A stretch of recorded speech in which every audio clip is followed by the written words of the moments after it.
Welcome to The Reconnect with Carmen LaBerge. We're applying the mind of Christ to the matters of the day so that you can connect the eternal with the everyday and get ready to head out into the world that God so loves in ways that honor Jesus. So let's get started. This is The Reconnect.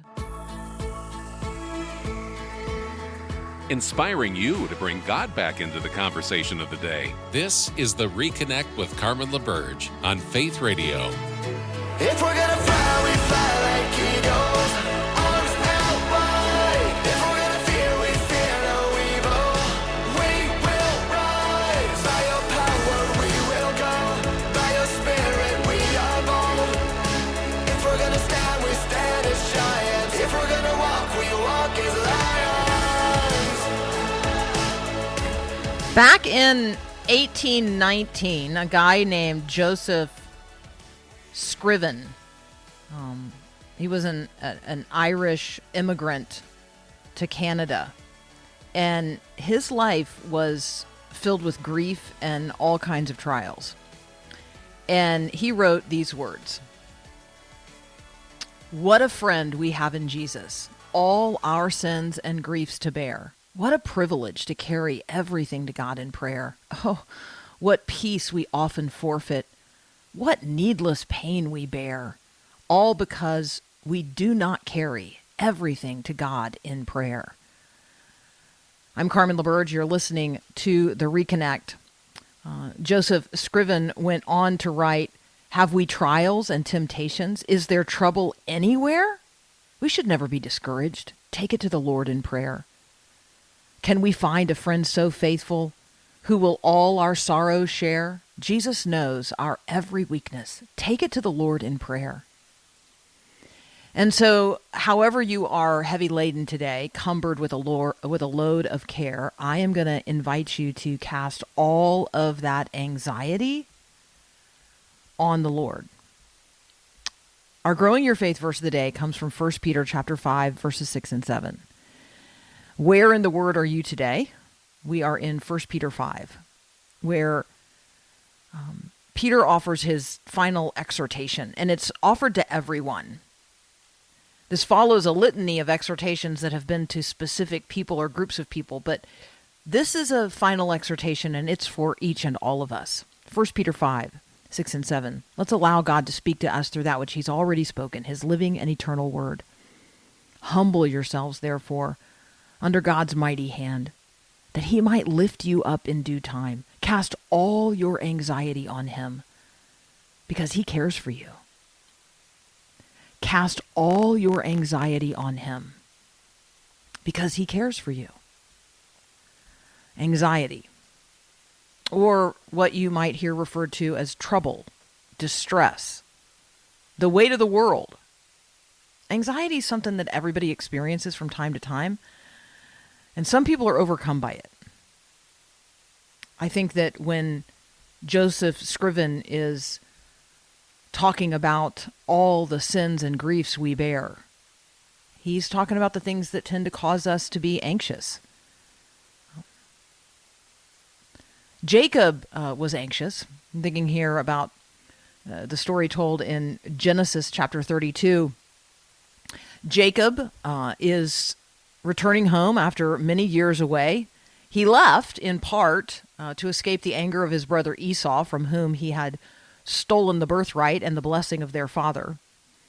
And Jacob is heading home, and he hears that his brother Esau is coming to meet him with 400 men.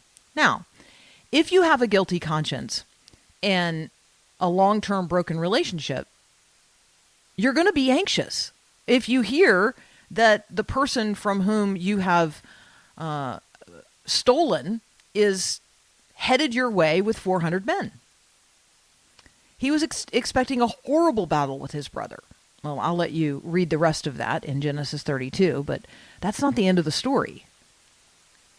In 1 Samuel chapter 1, we find Hannah. Hannah is distressed because she's unable to conceive a child. She's being taunted by Peninnah, her husband's other wife. I mean, just that would cause anxiety, right? Hannah's distress, her anxiety is caused by unfulfilled desires and the harassment of this rival. How about the anxiety experienced by the Jewish people in Esther chapter 4? There's a royal decree allowing them to be massacred. And then there's Esther, who is rightly anxious as well. She's going to risk her life on behalf of her people. The unknown makes us anxious. Sometimes what we do know makes us anxious as well, right? And that's not to say that anxiety is sinful. The Apostle Paul in 1 Corinthians 7:32 states that, men who aren't married, they're anxious. They're anxious about pleasing the Lord. That's the language that's used there. Married men, he says, are anxious about pleasing their wives. So it's not that anxiety is a sinful fear, but like a deep, proper concern. I'm guessing that maybe one of the best known passages on anxiety comes from the Sermon on the Mount, Matthew chapter 6, where Jesus warns us against being anxious about, all the things, the concerns of life, what you're going to eat, what you're going to drink, what you're going to wear. If God takes care of the simple things like grass and flowers and birds, isn't he also going to care for you, a person who's created in his very image? Well, of course he will. So seek first the kingdom of God, Jesus says, and his righteousness, and all these other things, the necessities of life, God's going to take care of those as well. Put your anxiety where it belongs, firmly in God's grasp. There's lots of other places in the Bible where we could turn for counsel on the subject of anxiety. Certainly Philippians 4, 6, and 7 instructs us to be anxious for nothing, but in everything, by prayer and supplication with thanksgiving, to let our requests be made known to God. I think that's probably the inspiration for Joseph Scriven when he writes, "What a friend we have in Jesus, all our sins and griefs to bear. What a privilege to carry everything to God in prayer." But you could also apply 1 Peter 5, 6, and 7. "Humble yourselves, therefore, under God's mighty hand, that he might lift you up in due time. Cast all your anxiety on him, because he cares for you." God cares for you. This is an exhortation to every Christian in view of God's mercy, in view of the gospel, in view of Jesus. Humble yourself. Trust that God will lift you up in the fullness of time, whatever that means. And in the meantime's mean, I know that. There's griefs and trials. There's trouble everywhere. I get it. But in the meantime, let us cast all our anxiety on him, because God does genuinely and fully care for you, personally. God knows you, God knows what you're facing, and he cares for you. Do you know him that way? Do you know him well enough to trust him with whatever cumbered load of care you're trying to carry today? Peter affirms, if you really know God, then you know you can trust him. You know he has the power and the promise to redeem. You know God is good for his word, and that he withholds nothing from us. He's a good, good Father. So go ahead. Cast all your anxiety on him, because he cares for you. Our friend Adam Carrington is going to join us next. We're going to talk about what is education and how is character formed. My husband Jim and I went to see Young Washington this past weekend, and that is one of the questions that is absolutely provoked by the film. There's lots of questions, lots of threads, conversational threads you could pull from Young Washington. But we're going to talk with Dr. Adam Carrington about how the character of George Washington was forged and formed and fostered by significant people and, some significant writings. But what is education and how is character formed? That's up next here on The Reconnect.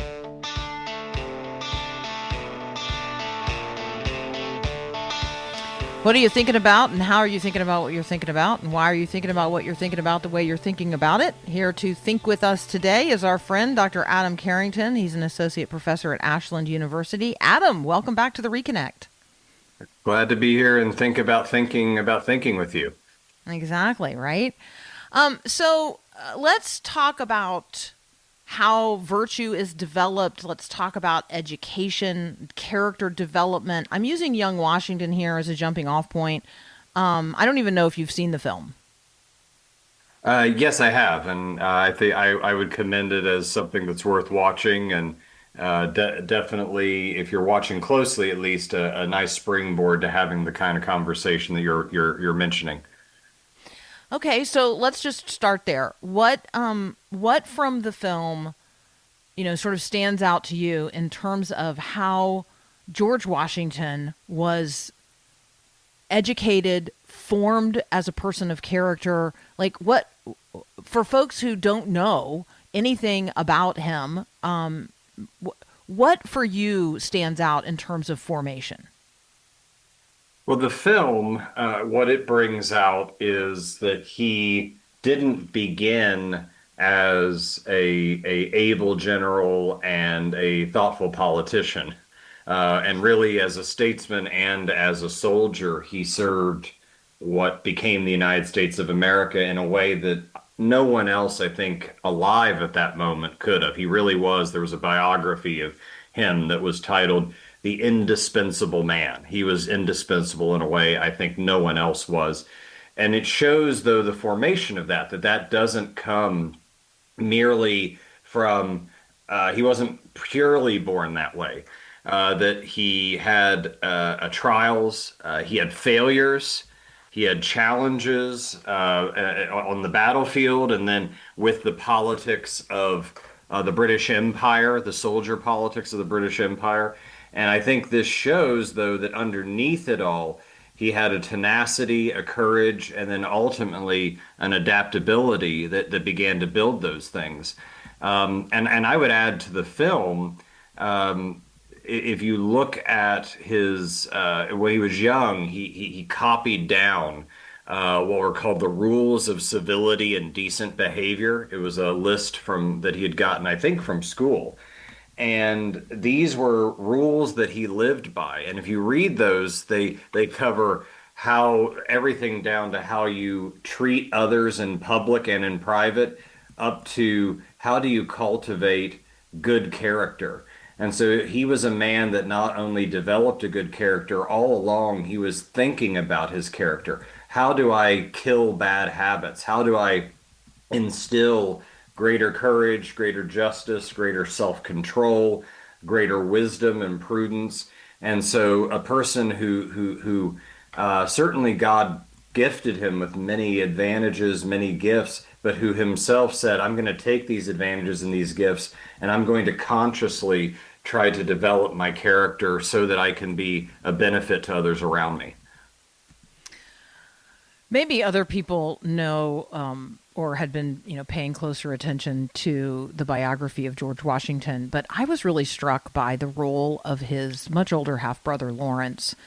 Not just stepping in to serve as a paternal influence after George's father, or I guess their father, died, but also sort of how he went about that, offering George not only books from his own library, but really mentoring and shepherding his heart. I mean, for me, that sort of note that you are the curriculum as a person walking with a younger person or a person younger in the faith, like you are the curriculum.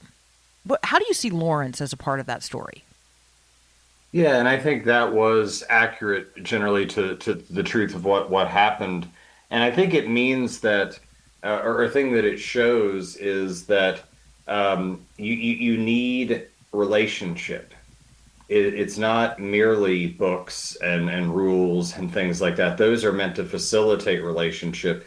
You need someone who, one, has the wisdom of, if nothing else, older age and experience to be able to pour into you, to be able to guide you because they've been a little further ahead.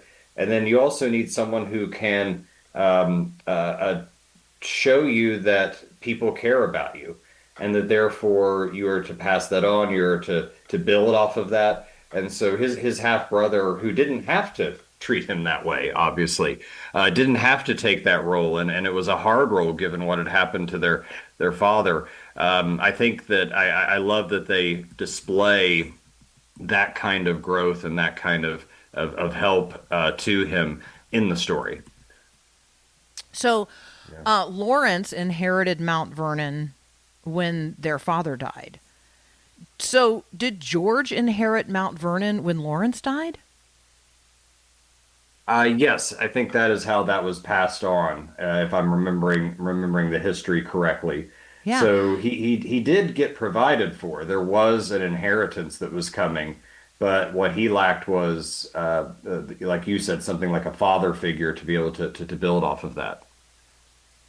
All right. Is there anything else from young Washington that you want to lift up today, or or pull another thread in terms of like the study of a person's life?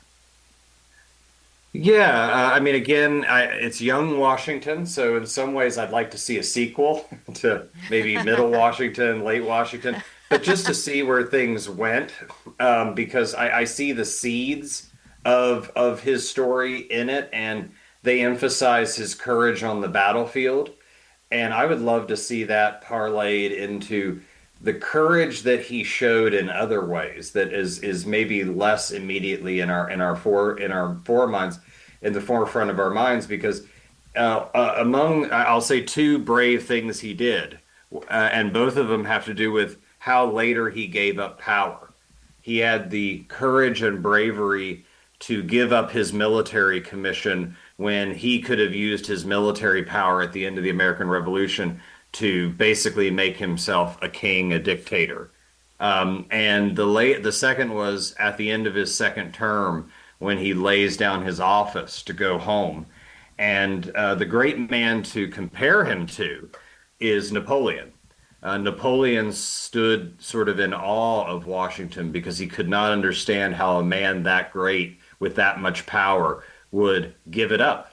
But that shows a man who had courage that was tied to justice. And so that's where, with the film, I'd love to see an extension of it and to continue to tell that story, because the seeds of it grow into quite an amazing, have quite amazing fruits that I think you only get somewhat a picture of as that story builds. If you haven't seen it, it's an opportunity for you to consider Providence. Providence is actually a character in the film. I would describe that way. I mean, it's not a character that like shows up in person, and yet I would say it's a behind the scenes character throughout. And you and I would recognize that character as the sovereign God. And so that might be an interesting thread for you to pull. And then if you want to check out the 110 Rules of Civility and Decent Behavior, from which Washington copied out his own strict code of social conduct, you can certainly find that online. Adam, let's take a brief break. When we come back, let's hit a couple headlines from the day. We're going to talk election integrity next with Adam Carrington. You're listening to The Reconnect. All right, so you've got a pack of cards. You've heard of a pack of wolves. Maybe you have a backpack. You got a lot of packs in your life. But have you ever gotten a Faith Radio welcome pack? I mean, you might be brand new to Faith Radio, or you might just be new-ish, but either way, if you've never gotten a welcome pack, we'd like to welcome you. So text the word welcome to 877-933-2484 or visit myfaithradio.com and request your very own welcome pack today.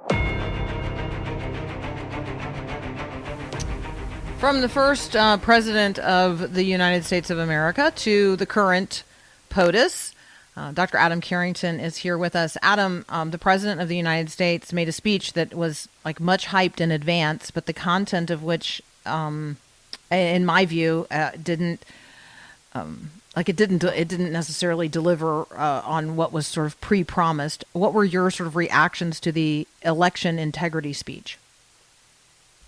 I think I would come down in a similar area on that.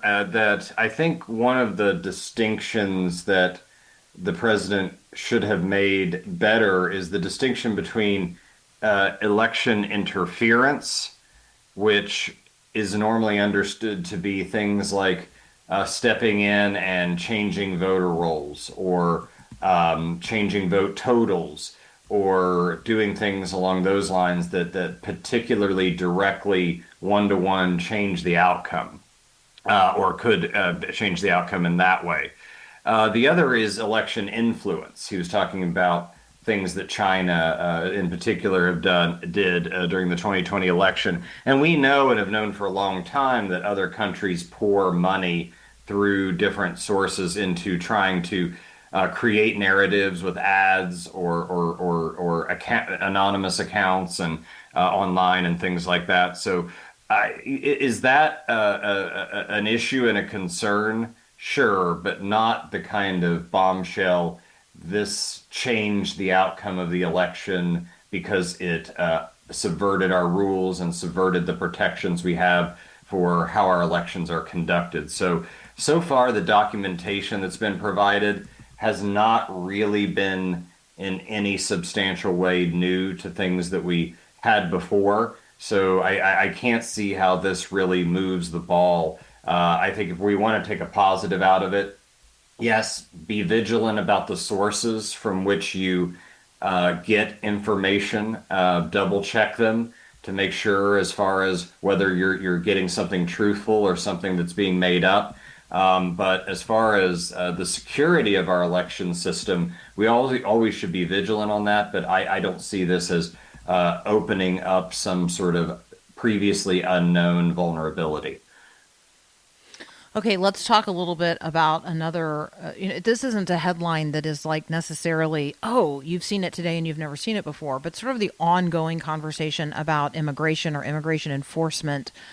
The Trump administration is apparently checking out a tool in the proverbial toolbox that's never even been used before. There's a process through which the administration might make, quote, alien terrorist removals. And so we'll watch that unfold over time. 100 Haitian immigrants with violent offense and sex crime convictions were deported last week. That brings the total number of deportations just in this fiscal year, which started on October the 1st, to 356,000.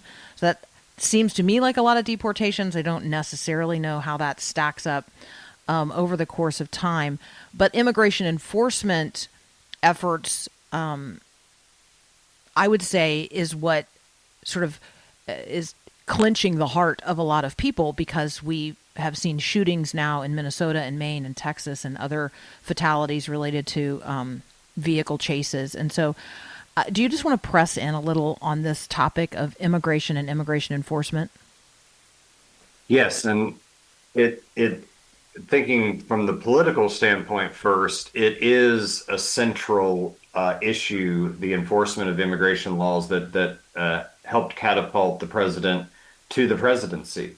And I think in a general sense, there is nothing particularly or should be particularly debatable about the idea that a country includes a geographical space, and that geographical space, a country has some right to protect and determine who comes in, who comes out, on what conditions. And there's all sorts of reasons, economic, safety, political, for that, generally speaking. At the same time, America is a country that, while a particular country with particular borders, is built on the principle of human beings all being equal before God with equal rights to life, liberty, and the pursuit of happiness. And I think that brings with it some obligations for how that enforcement, not whether that enforcement takes place, but how that enforcement takes place, and to recognize the humanity of the persons that are being dealt with, to make distinctions between more and less dangerous persons. And I think that as this steps up, whichever side you're on whether we should have greater or less immigration enforcement, to recognize the humanity of the people involved and say, how can we have Certainly, nothing wrong with a vigorous enforcement process, but a humane one that recognizes the humanity of the persons involved. I think that's something to strive for, and something that some administrations have maybe emphasized the humanity at the expense of the security. This administration, if it falls on one side, it's the other way, and so I think those are things that have to be kept in mind.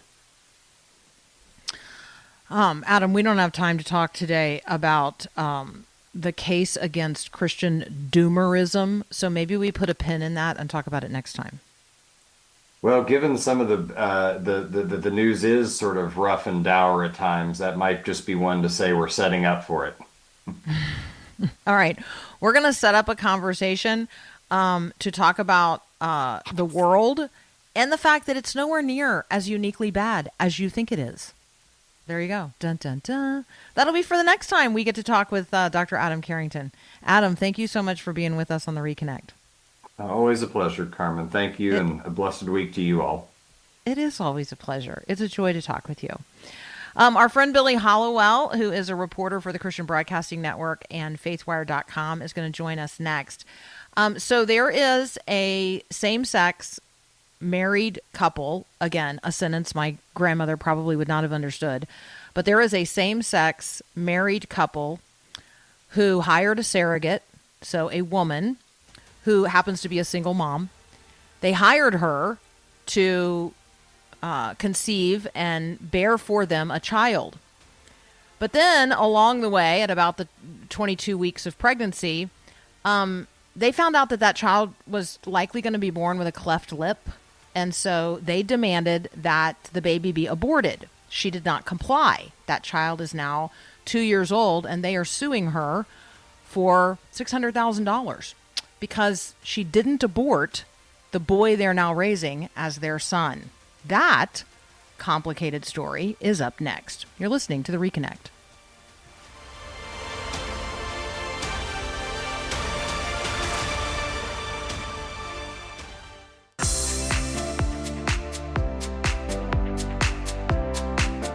How is it supposed to work? It's supposed to work that a man and a woman would come into a marital union with one another, and God would, through that union, produce children. That is the be fruitful and multiply creation mandate.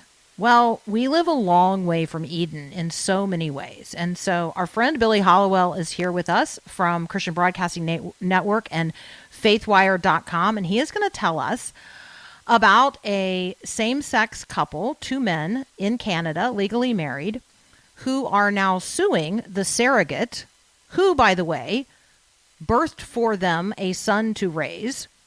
But they are suing her for having refused to abort that baby because of a possible cleft palate.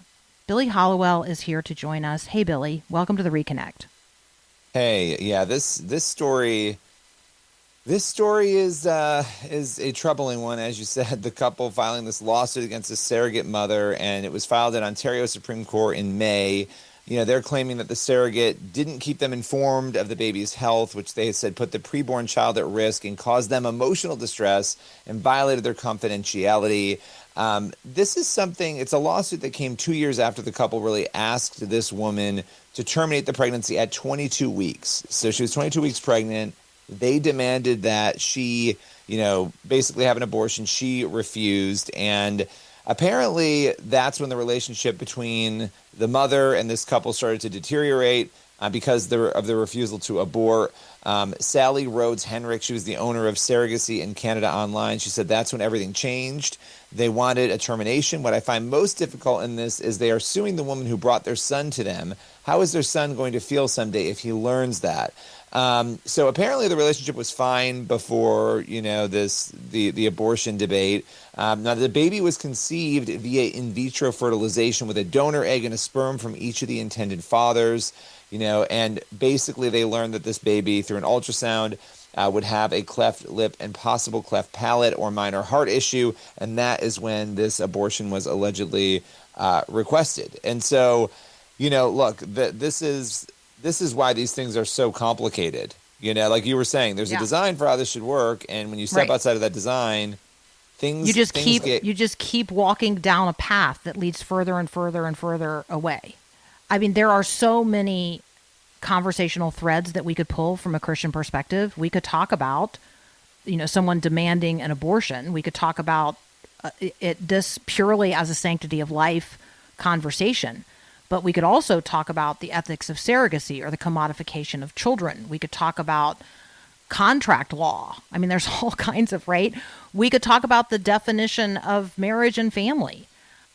I think that ultimately, when I think about the argument that the woman is making, which, now the lawsuit is financial in nature now. And she's, they're basically suing her for the value of her home.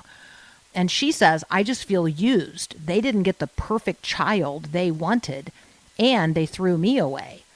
Well, she's raising a daughter of her own. She's a single mom, as you described. And I would just like, from a Christian worldview, I'd like to bring these children into view. I would like to bring this woman's daughter into view. I would like to bring this boy, who is this girl's sister, or this girl's brother, into view.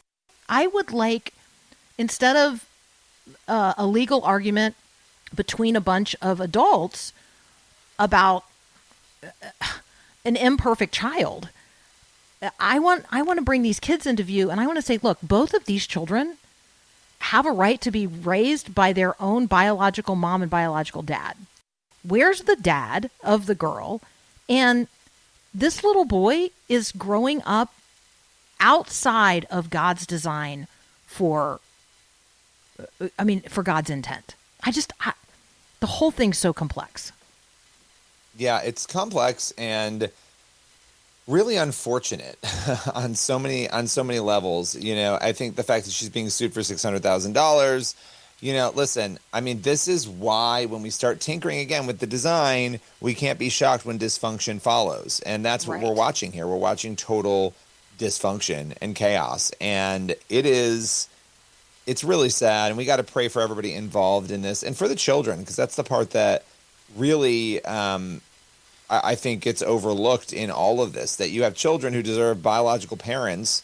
If these biological parents are living, treating everything like an egg donor or a sperm donor is really unhealthy and bizarre. But yet that's where we're at culturally right now. Okay, let's move from Canada to the United States, but let's still talk about life-related issues. Pro-life advocates are telling us that Planned Parenthood has now regained millions in taxpayer dollars. I thought the big, beautiful bill stripped the $800 million in Medicaid funding that went to Planned Parenthood. Apparently that was just for a year. Yeah, I mean, this is obviously going to be a big issue with the midterms coming up. Pro-life advocates very upset that this money by Planned Parenthood has been regained, these taxpayer dollars. Last year it was stripped out of that $800 million in Medicaid funding that went to Planned Parenthood that was stripped out. Republicans sought out a permanent 10-year, or at least a 10-year ban, but the Senate knocked that rule out. And so what ended up happening was the rule has been thrown out, and a lot of these pro-life leaders are upset. They're basically saying that Republicans neglected to extend the ban, that it's a moral failure. That's what pro-life activist Lila Rose had to say about it, that it needs to be corrected. Missouri Republican Senator Josh Hawley, he said that not including a defunding provision in the immigration-focused bill that passed in June, that was a huge missed opportunity. And so, we're actually seeing a lot. There was even a demonstration from Students for Life outside of the Republican National Committee headquarters demanding that the Republican Party defund Planned Parenthood. And so it's really interesting because there's a lot of these pro-abortion groups. They're spending a lot of political money, before the midterms. They're trying to convince people. And then you've got Susan B. Anthony, Pro-Life America, Pro-Life Group. They're planning to counter that. We're talking tens of millions of dollars here. So this is still going to be a big issue in the midterms. Look, if the Supreme Court, if Planned Parenthood can continue to receive this money and it can't be stopped under the Trump administration, I don't know what administration is going to be able to stop it, right? Because they've gone the furthest on the social conservative side of things. But I bring up the Supreme Court because they ruled last year that South Carolina can block Planned Parenthood from receiving state Medicaid reimbursements for both abortion and non-abortion procedures. So there's a lot really going on there, and 12 other states have also blocked, or they're in the process of attempting to block these reimbursements. So, we've got states doing it. I think what these pro-life leaders are looking for is the federal government to also take part. All right. It feels counterintuitive that the federal government would be incentivizing the having of babies. I'm thinking there of like the Trump accounts, and then, out of its other hand, funding abortion, even if it's funding Planned Parenthood, which says, the fees are separated. All right, let's take a brief break. When we come back, Billy, let's jump across the pond. I'm reading over at cbn.com that the UK has denied entry to the Christian MP who was convicted of hate speech by the Finnish government. Let's talk about that next. We're talking with our friend Billy Hallowell from the Christian Broadcasting Network and faithwire.com. We'll continue this conversation in just a moment. You're listening to The Reconnect. When was the last time someone asked you to pray for them? When's the last time you asked someone to pray for you? Here at Faith Radio, we pray with and for you about the concerns in your life, and we share with you the concerns of others. We are a praying people. So we want to invite you to share your prayer request with us. Our team prays continually and intentionally once a week for the requests that we receive. And so share your prayer requests with Faith Radio by texting or calling 877-933-2484. You can share your prayer requests with us, and you can be confident that we are praying for you.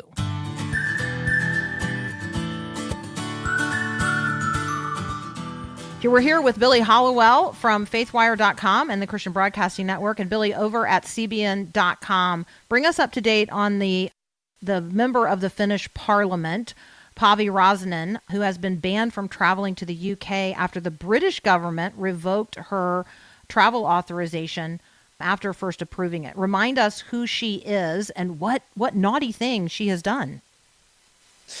She's been locked in a years-long legal battle.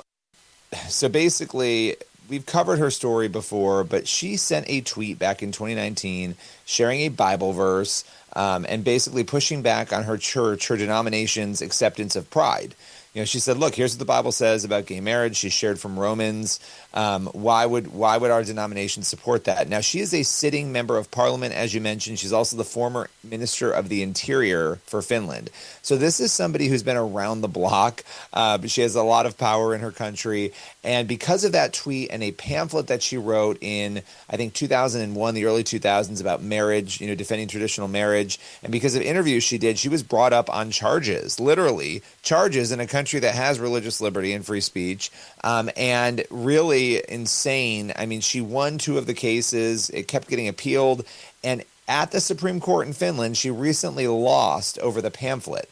The tweet she got off on the other things, but the pamphlet is essentially going to be banned, and she has been punished because of it. She's appealing her case to the final court that she can, I think the European Appeals Court there. And so that's kind of the background. But now she's saying that she's been banned from traveling to the UK, that the British government has revoked her electronic travel authorization after it was approved. And it's just absolutely insane that this would happen. Franklin Graham has weighed in on this. He said it's hard to believe that she can't fly to the UK because of her beliefs on biblical sexuality.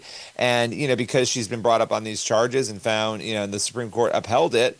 I guess that's at the baseline of what is happening here. So it's absolutely crazy that she's still in this battle for literally speaking her mind. And the court that she's appealing to, it's the European Court of Human Rights, to be more specific. So that's where her case is going to head next. I don't know if she loses there. I'm not sure where she can go next. But the reason that this is so monumentally troubling is that she really didn't do anything outside of sharing her opinion. They don't like it. So they brought her up on charges, tried to put her in jail and fine her. When that didn't work, they kept appealing it. Now they've got a conviction at the Supreme Court. And what they're doing essentially is saying, you can't travel now. I mean, how terrifying is that over her biblical views on sexuality? Yeah, and you can't travel to somewhere that freedom, you should be free. Like, it's not like she can't travel to an Islamic state. She can't travel to Great Britain. It's a little bit crazy. Okay, I would like for you to read us in on this situation in the state of Washington. Talk with us about this young girl whose conscience was violated in her school. She's a Christian. She did not want to attend a presentation, the contents of which she knew was contrary to her Christian faith, and she was forced to do so. Yeah, the American Center for Law and Justice, they're suing this Washington State school district over this. They're alleging that this young girl, as you said, was forced to violate her conscience, that she was in tears. She had to apparently attend an assembly, even though she was crying, because the contents of the presentation she felt violated her faith. She was apparently in second grade. School officials reprimanded her, searched her backpack after she shared her faith. And, this is just, it's crazy. Apparently, according to the ACLJ, the girl was subjected to searches by school officials who confiscated her Bible and gospel tracts. Now, this is what the law firm is claiming. And then a second incident allegedly happened earlier in the year when she was pulled out of class and scolded for talking about Jesus with her classmates. Now, the latest incident began during apparently what was described as an inclusion assembly at this middle school. As the presentation went on, it was basically going to cover topics that conflicted with her family's religious beliefs. And apparently, the ACLJ said moral failing of instruction occurred when students were pressed to apparently celebrate ideas that would have conflicted with her Christian faith. And so this is really interesting because you have the law firm basically saying, look, this child identified a conflict with her religious beliefs, and she respectfully asked to leave. She sought help from school officials. She explained her concerns. She was upset, and the adults did not protect her welfare. They said she had no choice. And so they said no child should have to choose between her education and her faith. And so they're asking the school system to protect her religious freedom, to cease anything like this from happening again. And we haven't heard from the school district on this, but if that's all true, goodness, that seems to be pretty problematic.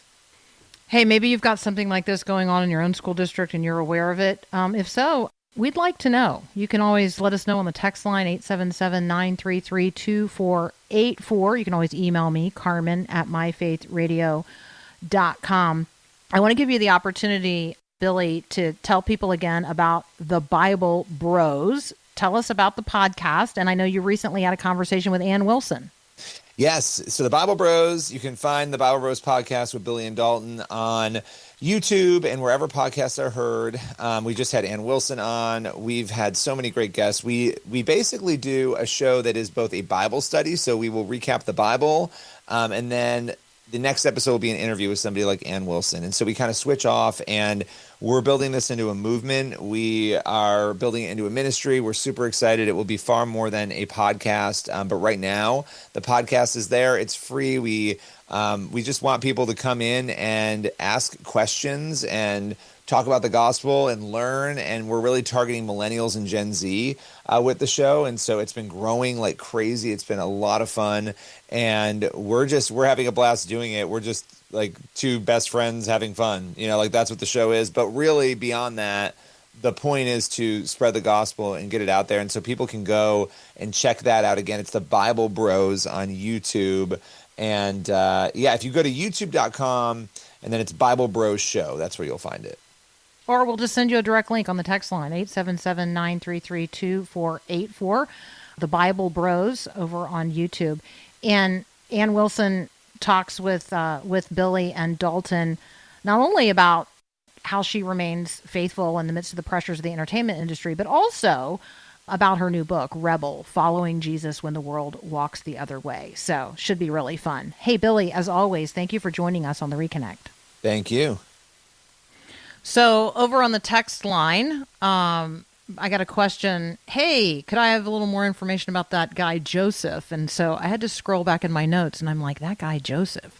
So at the top of the hour, I used What a Friend We Have in Jesus, the words of that beloved hymn, as a jumping off point for our conversation about anxiety, and the conversation then about today's Growing Your Faith verse of the day, from 1 Peter chapter 5, verses 6 and 7, humble yourselves, therefore, under God's mighty hand, that he may lift you up in due time. Cast all your anxiety on him because he cares for you.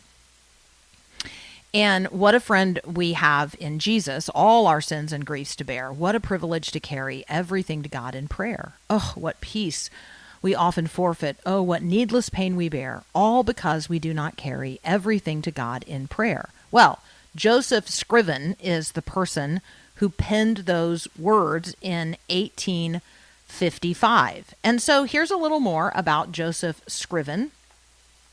Born in Ireland, originally planned to go into the military, but something about his health meant that he didn't get to pursue that path. And so he went to college, and after graduating from college, he intended to marry his fiancée. But tragically, the day before their wedding, she drowned. And he was devastated. And at the age of 25, he immigrated from Ireland to Canada, really to rebuild his life. He didn't have much of a plan. He was living, essentially hand to mouth at that point. And so years later, he fell in love again.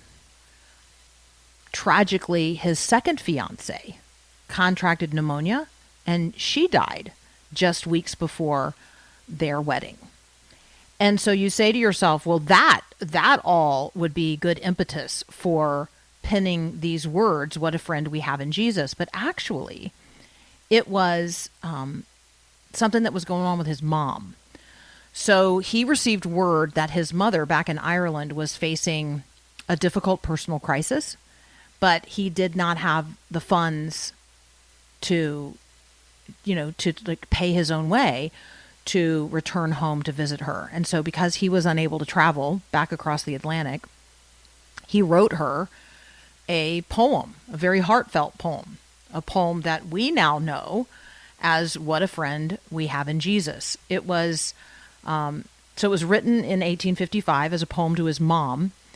And in 1868, an American lawyer who was an amateur composer named Charles Converse actually composed the music specifically for this particular text. And so that is what you and I have today as What a Friend We Have in Jesus. And so I think that when you think about all the sins and griefs you bear and what a privilege it is to carry everything to God in prayer, I think sometimes it helps to know the particular challenges of the person who penned those words, that he was a man acquainted with grief, that he was a person whose life did not work out the way that he wanted, that he did not get all that that even a good upbringing, raised in the church, or a good education might in this world result in, well, this is what flows from that. He is a person much acquainted with grief. And so Joseph Scriven, a brother in Christ who understands that it's a privilege to carry everything to God in prayer. Cast all your anxiety on him because he cares for you. All right, we've got another hour of the Reconnect up next. We'll do some headlines, and then we're going to talk with some friends. Thanks for listening to The Reconnect with Carmen LaBerge. Let us know how we can help you more fully reconnect the eternal with the everyday. We want to walk with you throughout your journey of discipleship, so let's connect. You can text us at 877-933-2484 or connect with us online at myfaithradio.com and on all our social media. I look forward to connecting with you as we each seek to reconnect the eternal with the everyday.